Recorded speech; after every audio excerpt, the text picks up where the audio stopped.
दोस्तों, sorry for the interruption.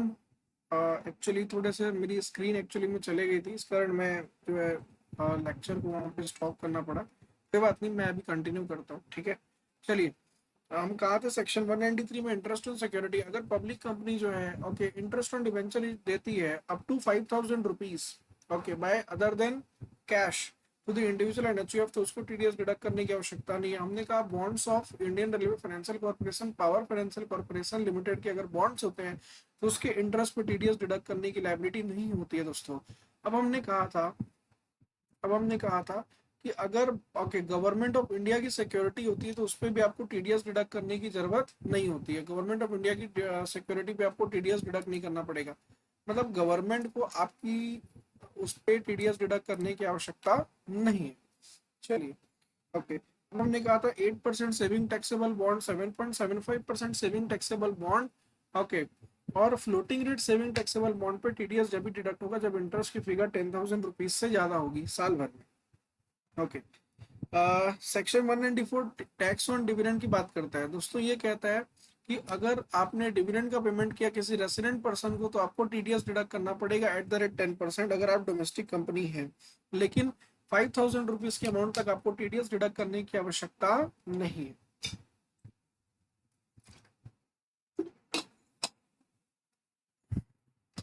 ठीक है, चलिए। TDS is required to be deducted on deemed dividend. IOS में हम पढ़ते हैं deemed dividend, deemed dividend pay भी आपको टीडीएस डिडक्ट करना पड़ेगा। ओके, डीम्ड डिविडेंड भी एक प्रकार से क्या है, डिविडेंड है। No TDS on the payment of dividend. अगर एलआईसी जीआईसी अदर इंश्योरेंस ने अगर कोई शेयर्स हेल्ड किया उस पर अगर डिविडेंड मिल रहा है तो उस पर टीडीएस डिडक्ट नहीं होगा। ठीक है, चलिए। अब नेक्स्ट टॉपिक पे आ जाता है। हमने नेक्स्ट टॉपिक क्या डिस्कशन किया था मेरे भाई? हमने नेक्स्ट टॉपिक डिस्कशन किया था interest other than interest on security. Section 194 ये बोलता है कि अगर इंटरेस्ट का पेमेंट हो रहा है, अगर किसी को इंटरेस्ट का पेमेंट हो रहा है that is interest other than interest on security.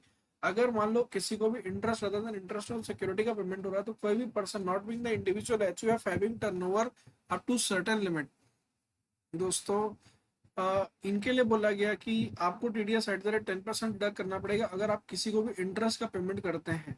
ठीक है, उनका ये कहना है कि इंटरेस्ट बाय बैंक, अगर bank cooperative society post office time deposit में अगर इंटरेस्ट देते हैं अप टू 40,000 रुपीज तो उनको टीडीएस डिडक्ट नहीं पड़ेगा normal citizen. And in case of the senior citizen वो लिमिट 50,000 रुपीज की रखी गई है। अब एनी पर्सन जिसको भी इंटरेस्ट की फिगर 5,000 रुपए तक मिल रही है उसको टीडीएस डिडक्ट नहीं करना। सेविंग अकाउंट पे टीडीएस डिडक्ट नहीं होगा। फर्म अगर पार्टनर को इंटरेस्ट का पेमेंट करेगी टीडीएस डिडक्ट नहीं होगा। इनकम टैक्स रिफंड का दोस्तों इंटरेस्ट आएगा उस पर टीडीएस डिडक्ट नहीं होगा। इंटरेस्ट महिला सम्मान सर्टिफिकेट 2023 आएगा उसमें टीडीएस डिडक्ट नहीं होगा।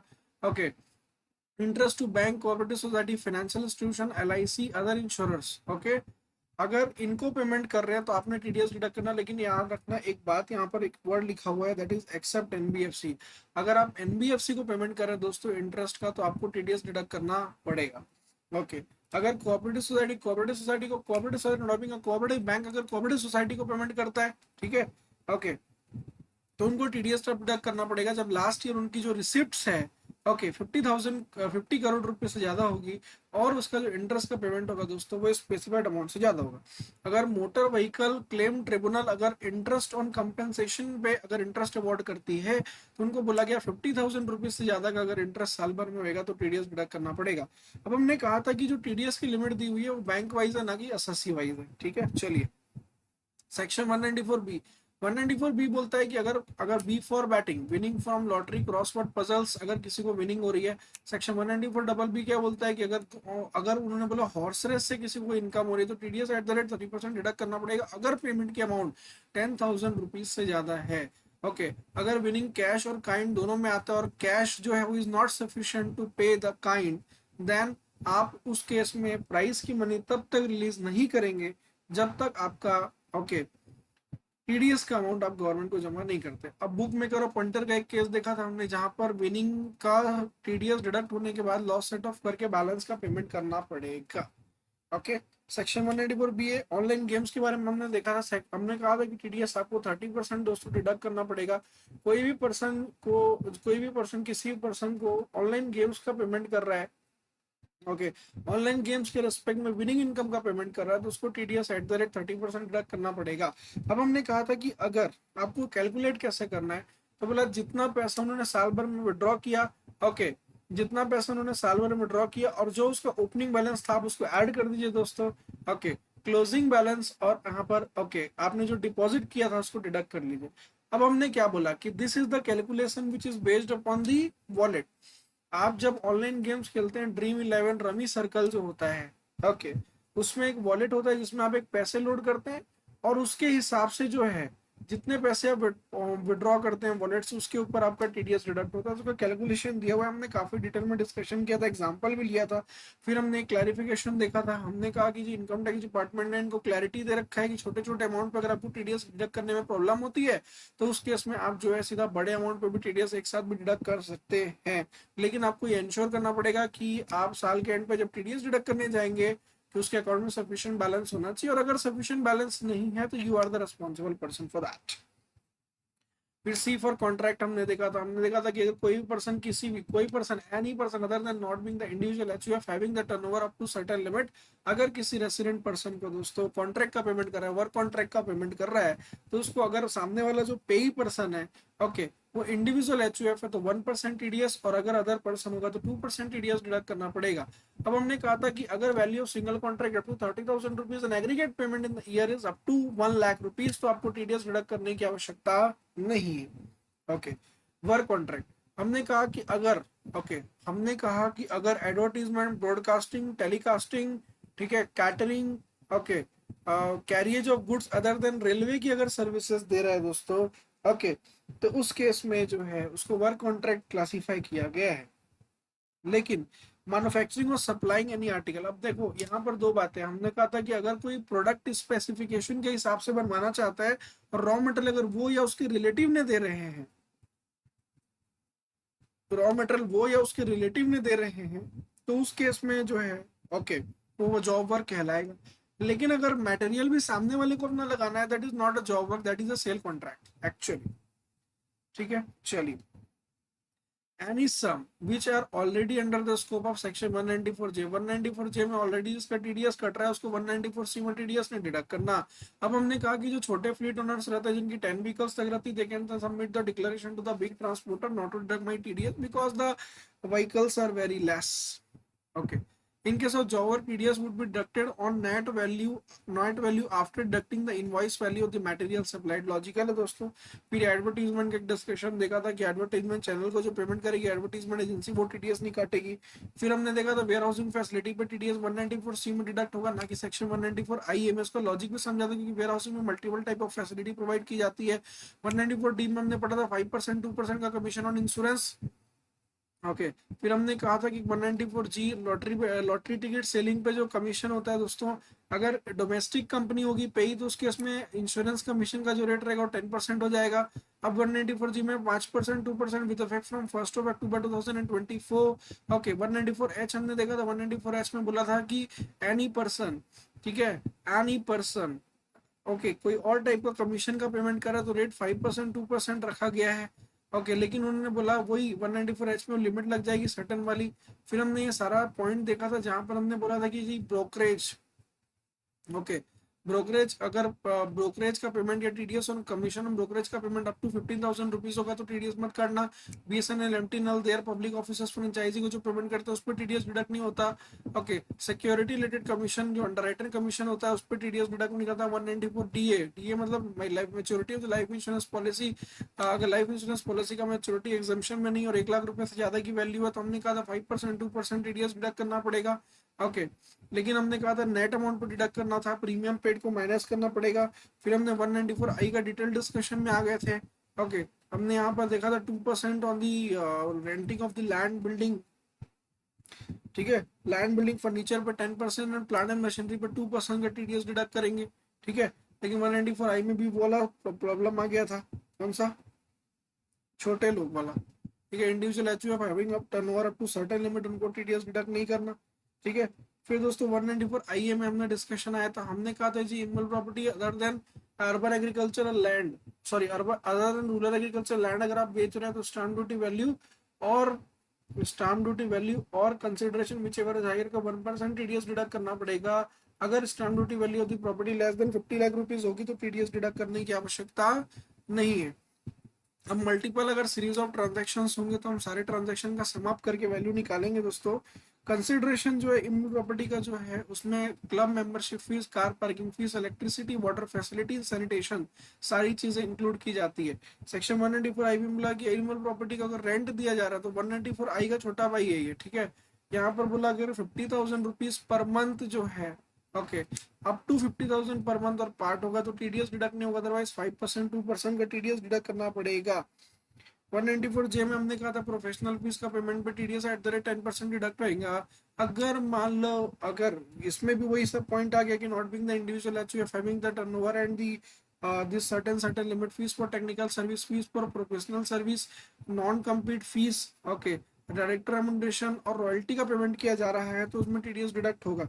लेकिन हमने कहा था कि कॉल सेंटर को पेमेंट हो रहा है या प्योर टेक्निकल सर्विस का पेमेंट हो रहा है, okay, royalty paid for distribution of cinematographic film होगा तो 2% टीडीएस डिडक्ट होगा। अगर 30,000 रुपए तक का पेमेंट होगा तो टीडीएस डिडक्ट करने की जरूरत नहीं है। लेकिन डायरेक्टरशिप के केस में जो डायरेक्टर रेमुनरेशन होता है उसमें 1 रुपए का पेमेंट करेंगे तो आपको टीडीएस डिडक्ट करना पड़ेगा। अब हमने कहा था कि, ओके, अब हमने कहा था कि इंडिविजुअल एचयूएफ जिसकी टर्नओवर अगर एक्सीड भी कर जाती है तो उस केस में आपको फिर एफपीएस और एफटीएस पे टीडीएस डिडक्ट करना पड़ेगा। स्पोर्ट्समैन, कमेंट्रेटर, अंपायर वगैरह की सर्विसेज पे भी फीस पर प्रोफेशनल सर्विस माना गया है। ओके, अगर आप कोई सॉफ्टवेयर एक्वायर करने के लिए पेमेंट कर रहे हैं दोस्तों उसको भी हम लोग फीस फॉर प्रोफेशनल सर्विस में कंसीडर कर लेंगे। लेकिन लेकिन उनका कहना है कि अगर रिन्यूअल करा रहा है और कोई एडिशनल मॉडिफिकेशन सॉफ्टवेयर में नहीं हो रहा है तो उस कारण जो है, ओके, उसको नॉर्मली ट्रीट किया जाएगा। थर्ड पार्टी एडमिनिस्ट्रेटर सर्विस जो मेकिंग इंश्योरेंस का पेमेंट कराने में हेल्प करते हैं उसका भी टीडीएस डिडक्ट करना पड़ेगा आपको सेक्शन नंबर 194 जे में। फिर के फॉर कोटक के म्यूचुअल फंड्स के बारे में बोला था 5,000 रुपए तक के ऊपर का पेमेंट करोगे म्यूचुअल फंड में तो eight the rate 10% TDS deduct करना पड़ेगा। 184 एल में कंपल्सरी एक वजह से 25 सॉरी 2,50,000 रुपए से ज्यादा का साल में कंपनसेशन मिलता है other than urban agriculture and rural agriculture and. क्यों? क्योंकि urban agriculture and rural agriculture and दोनों में कैपिटल गेन एग्जाम्प्ट होएगा, ठीक है। तो 194 एल में उसका टीडीएस डिडक्ट करना था। फिर हमने आए थे सेक्शन नंबर लास्ट टीडीएस के फोर्थ टॉपिक में, सॉरी फोर्थ डिस्कशन में आया था सेक्शन 194 एम। हमने डिस्कस किया था कि जो जो जो लोग अपना टीडीएस 194 सी, 194 जे, 194 एच में नहीं आ रहे उनको यहाँ पर ले लिया गया है, ओके। 5% और 2% का कंसेशनल रेट पे टीडीएस डिडक्ट करना है। अब हमने कहा था 194 आई ए, 194 आई बी और 194 एम वाले छोटे ट्रांजेक्शन वाले कहाँ जाएंगे तो इनको बोला गया कि आप जो है, ओके, 24Q, 24QB, QC ये फॉर्म फाइल कर देना with in 30 days of the deduction, ठीक है। चलिए, फिर हमने कहा था section number 194N। What is section number 194N? Section number 194N is the TDS on cash withdrawal. हमने कहा था rate on the TDS cash withdrawal is eight the rate 2%, okay. Pair कौन होगा? Bank cooperative society. लेकिन पूरा TDS deduct मत करना अगर आपका cash withdrawal up to 1 crore रुपए होगा, ठीक है। If the withdrawal value more than 1 crore होगा तो एक्सेस अमाउंट पे टीडीएस डिडक्ट होगा। अगर रिसिपेंट कोऑपरेटिव सोसाइटी होगी तो उस केस में लिमिट 3 करोड़ रुपए का रखा गया है, ओके। इफ पेई has not filed the return of income for all 3 preceding previous year, अगर 3 प्रीसीडिंग प्रीवियस ईयर पर रिटर्न नहीं डाला तो 20 लाख रुपए से ऊपर की कैश विड्रॉल, लेकिन 1 करोड़ तक में 2% और उसके ऊपर के विड्रॉल में 5% का टीडीएस डिडक्ट होगा। अब टीडीएस डिडक्ट मत करना अगर पेई जो आपका गवर्नमेंट होगा, बैंक, पोस्ट ऑफिस होगा या व्हाइट लेबल एटीएम ऑपरेटर होंगे। 194 में कहा गया था वो पेंशन पेमेंट करने के लिए जो बैंकर अपॉइंट कर देता है आरबीआई, उनको ये बोला गया। लेकिन इसमें 75 ईयर्स के लोग ही आएंगे, ठीक है। तो आपको TDS at the rate new scheme deduct करना है जिनको पेंशन की और कोई इनकम नहीं होती है, समझना मेरी बात। 194 क्यू, हमने कहा था 194 Q, what is section 194 Q? Q for quality, quality मतलब गुड्स परचेस। अब उन्होंने कहा था कि अगर कोई 50 लाख रुपए से ऊपर का गुड्स परचेस करता है तो एक्सेस अमाउंट पे 0.1% का टीडीएस डिडक्ट करना पड़ेगा। अगर पैन कार्ड फर्निश नहीं करोगे तो 5%। अगर जो बायर है जो पेमेंट कर रहा है उसकी turnover last year 110 crore rupees से ज्यादा होगी। लेकिन टीडीएस डिडक्ट मत करना अगर TDS already deducted under any other section और टीसीएस अगर कलेक्ट हो रहा है सेक्शन 2061H में दोस्तों तो आपको टीडीएस डिडक्ट नहीं करना है, ओके। बाकी ये सारी चीजें मैंने आपको बताई थी बहुत डिटेल में, ठीक है। टर्नओवर का मतलब क्या होगा। फिर 194 आर हमने देखा था कोई भी बेनिफिट पर 20,000 रुपए से ऊपर का साल में मिलता है दोस्तों तो आपको टीडीएस डिडक्ट करना पड़ता है, ठीक है। बहुत डिटेल में डिस्कशन हो गया था। अब लास्ट टॉपिक आज हमको पढ़ना है टीडीएस का फिफ्थ टॉपिक जो है, ओके, कंप्लायंस से रिलेटेड प्रोसीजरल पार्ट है दोस्तों। ये कोई बहुत ज्यादा टफ टॉपिक नहीं है, ठीक है। चलिए,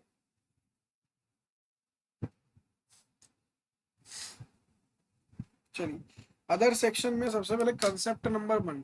कंसेप्ट नंबर 1 ये कहता है कि आपको टीडीएस नहीं डिडक्ट करना अगर पे government, RBI, statutory corporation and mutual fund. देखिए दोस्तों, मैं आपको सीधा बोलूं, टीडीएस के प्रोविजन गवर्नमेंट ने इंट्रोड्यूस किए just for the purpose of information about the transaction.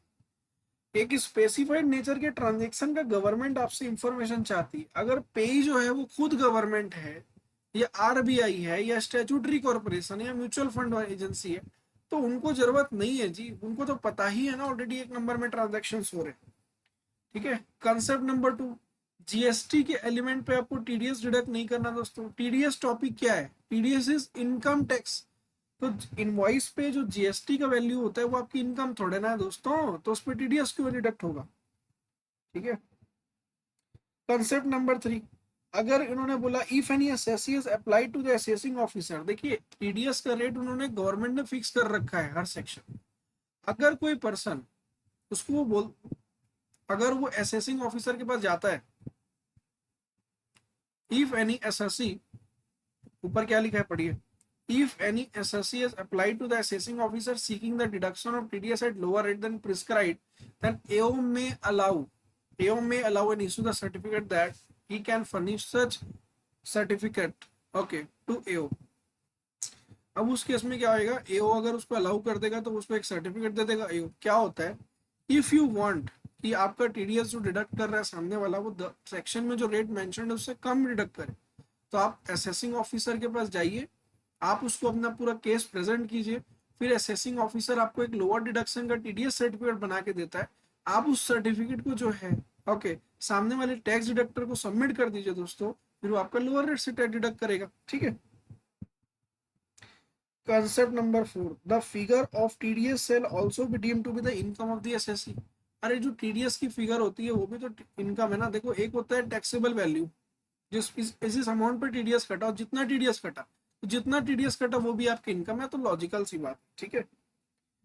अगर इनकम क्लब होगी तो आपका टीडीएस भी क्लब होगा। चलिए, due date of payment of TDS TCS, TDS TCS का पेमेंट कब करना है? तो हमने कहा कि अगर if the TDS is deducted and TCS is collected in the month of, अगर आपने अप्रैल से लेकर फरवरी मंथ में कलेक्ट किया तो आपको 7th of next month payment करना है।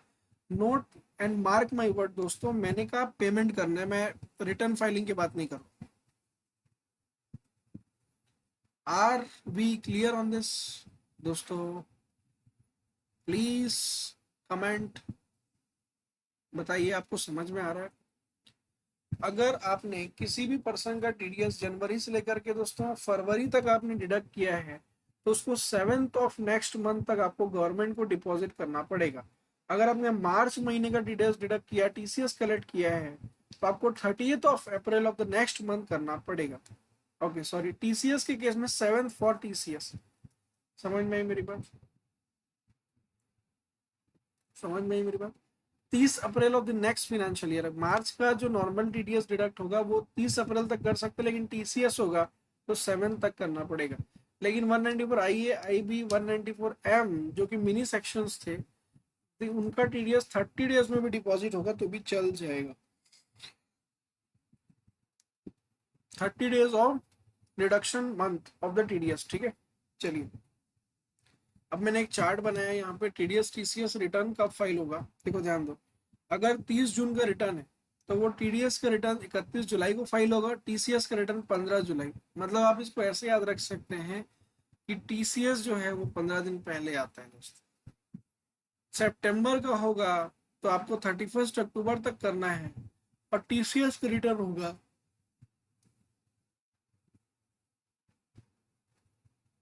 तो आपको 15 अक्टूबर तक करना है। बट इंटरेस्टिंग क्या है, मार्च वाला देखिए, 31 मार्च का टीडीएस का रिटर्न जाएगा 31 ऑफ मई को, और टीसीएस का रिटर्न जाएगा 15 मई को। ठीक है।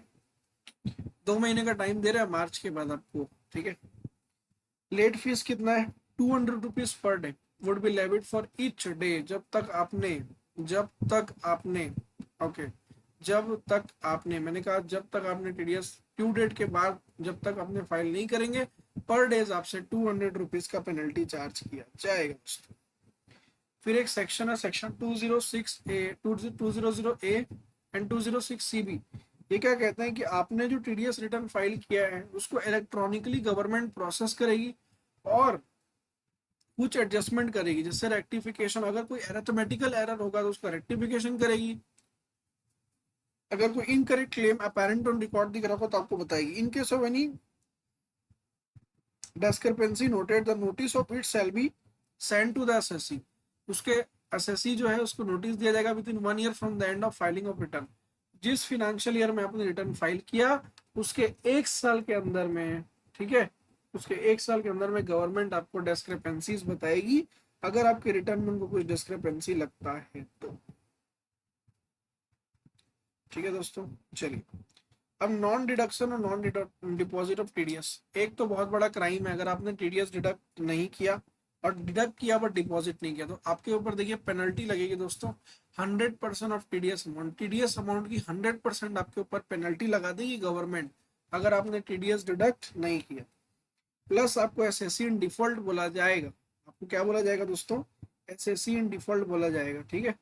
लेकिन अगर ये केस सेटिस्फाई होते हैं, ये 4 केस अगर पे जो है जिसका आपने टीडीएस नहीं डिडक्ट किया है या डिडक्ट किया है बट डिपॉजिट नहीं किया है, तो उस केस में आपको एसएससी इन डिफॉल्ट नहीं माना जाएगा अगर ये 4 कंडीशन दोस्तों सेटिस्फाई होते हैं। पॉइंट नंबर 1, अगर उसने अपना सेक्शन 139(1) में रिटर्न ऑफ इनकम जाके डाल दिया। दूसरा, वो इनकम डिस्क्लोज कर दिया, उसके ऊपर टैक्स पे कर दिया और फॉर्म नंबर 26A एक चार्टर्ड अकाउंटेंट के द्वारा दोस्तों साइन किया हुआ ला करके आपको कर देता है, तो उस केस में ओके आपको एसएससी इन डिफॉल्ट नहीं माना जाएगा। अगर आपने लेट डिडक्शन किया तो आपके ऊपर जो इंटरेस्ट लगेगा दैट इज 1% पर मंथ और part thereof. Late deduction, अगर आपने टीडीएस का लेट डिडक्शन किया ना दोस्तों तो आपके ऊपर 1% और पार्ट देयर ऑफ की आपके ऊपर पेनल्टी लगेगी। और डिडक्शन किया लेकिन जमा नहीं किया तो जब जमा करना था, जो मंथ की 7 तारीख होती थी या मार्च की 30 तारीख होती थी, तो 1.5 रुपीज पर मंथ और पार्ट देयर ऑफ का आपके ऊपर इंटरेस्ट लगाएगी गवर्नमेंट दोस्तों। अगर देखिए पेई ने जो है अपना आईटीआर फाइल नहीं किया ड्यू डेट में, ठीक है, और ड्यू डेट खत्म हो जाता है, ठीक है, और टीडीएस का जो अमाउंट है वो 50,000 उससे ज्यादा होता है, तो टीडीएस टीसीएस का जो रेट होता है और 5% विच एवर इज हायर के रेट से आपको टीडीएस डिडक्ट करना पड़ेगा। लेकिन this section is not applicable in case of section 192, 192A, 192B, BA, BB, IA, IB, M and N। समझ में आई दोस्तों? देखिए उनका ये कहना है सीधा सीधा, गवर्नमेंट का पर्पस है टीडीएस डिडक्ट करने का नहीं है, गवर्नमेंट का पर्पस है रिटर्न फाइलिंग कराना। अगर कोई पर्सन अपना रिटर्न फाइल नहीं करता है तो उस केस में जो है गवर्नमेंट बोलेगी आपको भैया कि इसने आईटीआर नहीं फाइल कर रहा, तो आप एक काम करो, जो सेक्शन में रेट दिया है और 5% जो भी ज्यादा होगा विच एवर इज हायर, उस रेट से आप टीडीएस डिडक्ट कर लीजिए। ठीक है दोस्तों, तो आज हमारा जो है टीडीएस टॉपिक पूरा खत्म होता है, जो कि सीए इंटर लेवल पे एप्लीकेबल डिस्कशन मैंने सारा कर दिया है इसमें दोस्तों। नोट्स का लिंक आपको डिस्क्रिप्शन बॉक्स में मिल जाएगा दोस्तों। Okay, if you like my video दोस्तों, please subscribe to my channel, comment and press the bell icon for the latest notification and updates I will be sharing with you all. Thank you.